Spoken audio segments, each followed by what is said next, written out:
Hello everyone, आज है 28 अगस्त और आज इस वीडियो में हम एक ऐसे शेयर के बारे में बात करने जा रहे हैं जो पिछले कुछ दिनों से, कुछ सालों से भैया लगातार ये टूट रहा है, टूट के बिखर रहा है।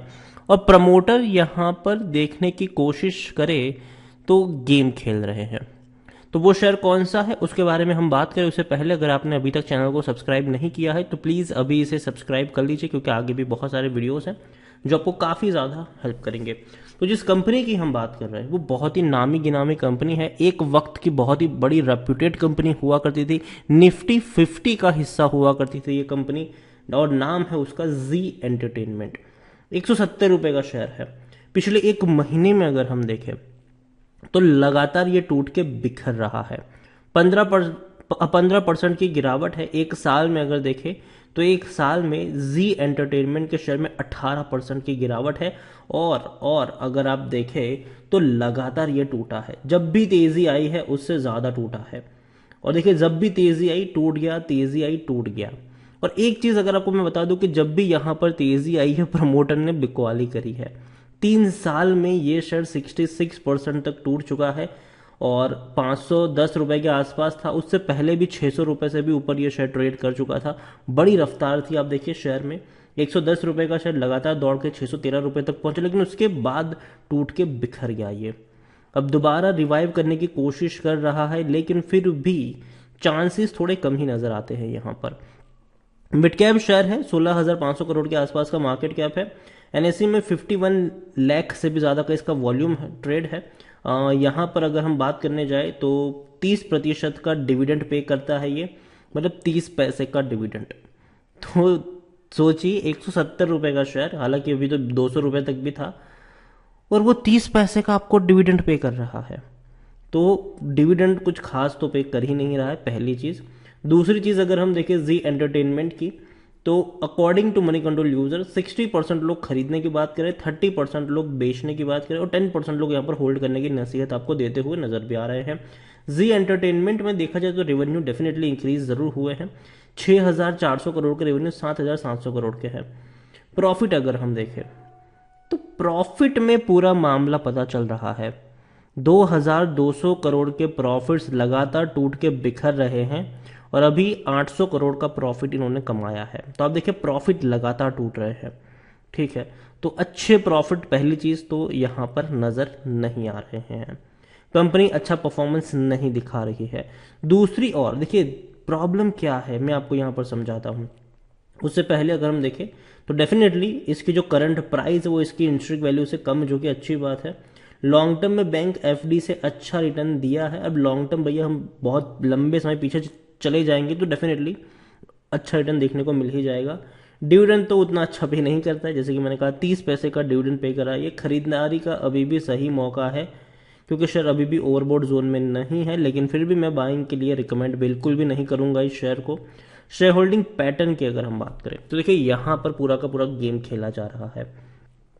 प्रमोटर के पास क्या है, 4% से भी कम की होल्डिंग है, और इससे पहले के क्वार्टर्स में भी 4% से कम की थी। इससे पहले 4% से थोड़ी ज्यादा थी दिसंबर क्वार्टर्स में अगर हम देखें तो। मतलब जो बिकवाली इन्होंने करी है वो करी है जनवरी फरवरी महीने के अंदर। और जनवरी फरवरी महीने के अंदर अगर हम देखें इसका शेयर प्राइस, तो वो अच्छी खासी तेजी दिखा रहा था। यहां पर आप देखिए कहां पे था शेयर, प्रमोटर ने बिकवाली करी, ये कहां था, 225 से 250 रुपए का शेयर था। तब प्रमोटर ने अपनी होल्डिंग को बेच दिया थोड़ी बहुत, ठीक है। अब इतनी होल्डिंग को लेकर ये थोड़े बहुत वक्त के लिए बैठेंगे, दोबारा जब तेजी यहां पर आएगी दोबारा थोड़ी बहुत होल्डिंग बेच देंगे। इससे पहले भी प्रमोटर अगर हम देखें तो जब शेयर अच्छी खासी प्राइस पर ट्रेड कर रहा था, आप देखिए प्रमोटर की होल्डिंग कितनी थी पता है आपको, 2019 जून क्वार्टर में 35% की होल्डिंग प्रमोटर की थी, लेकिन उसमें से भी 64% की होल्डिंग हालांकि गिरवी थी, ठीक है। तो 35% की होल्डिंग 2019 जून क्वार्टर में प्रमोटर की थी। और तब अगर हम शेयर प्राइस की बात करेंगे, शेयर प्राइस की बात करेंगे तो ये वो दौर था, 450 450 रुपए के आसपास शेयर ट्रेड कर रहा था, ठीक है। 400 रुपए के आसपास शेयर ट्रेड कर रहा था। प्रमोटर ने तब से यहां पर बिकवाली करना शुरू कर दिया, और प्रमोटर ने काफी बड़ी बिकवाली अगर हम देखें तो सितंबर में ही निपटा ली थी। आप देखें यहां पर सितंबर 2019 में ही प्रमोटर की होल्डिंग जो जून में 35% की थी, वो सितंबर में 22% की हुई और दिसंबर में सिर्फ 4%, 5% की रह गई।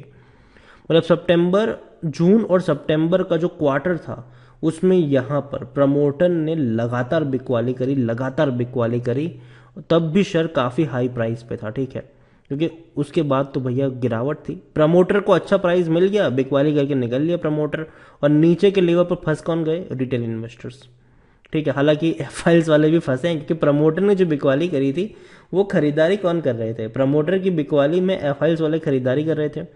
एफआईएल्स ने खरीदारी की, देखिए 47% की होल्डिंग एफआईएल्स के पास थी उस दौरान जब प्रमोटर अच्छी खासी होल्डिंग लेकर बैठे थे।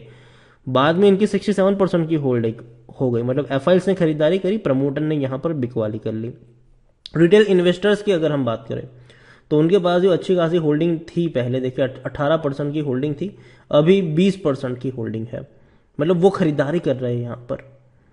तो एक चीज़ ये भी है, देखिए जी एंटरटेनमेंट की मैं बात करूं तो मुझे ये शेयर पसंद नहीं आता है। इससे पहले भी मैं कई सारे वीडियो बना चुका हूं, जब शेयर 200 रुपये पे था, कई ऊपर था, तभी मैंने कहा कि देखो इसको अवॉइड करना चाहिए, यहाँ पर नहीं पड़ना चाहिए, क्योंकि देखिए कंपनी दिक्कत में है, कर्जा इनके ऊपर है। और तो और कंपनी की मैं बात करूं तो भाई साहब प्रमोटर खुद यहाँ पर बेच के भाग रहे हैं। तो ओवरऑल जी एंटरटेनमेंट मेरे हिसाब से भले ही सस्ता मिल रहा हो, लेकिन हाँ एक चीज़ है कि जिनको खतरों से खेलना है वो अगर चाहे तो 140-150 पे खरीदारी करके चल सकते हैं, और ऊपर के लेवल पर अगर आपको 15-20 रुपए का भी प्रॉफिट होता है तो भैया निकल लो यहाँ से। दूसरी चीज़, खरीदारी करके रखी हुई है और बड़े नुकसान में हो, 250 रुपये की बाइंग है, 300 रुपये की बाइंग है, तो बने रहिए यहाँ पर। और जैसे ही उछाल मिलता है, दोबारा 200 रुपये के ऊपर शेयर निकलता है, तो भैया वो मौका होता है यहाँ से एग्जिट करने का।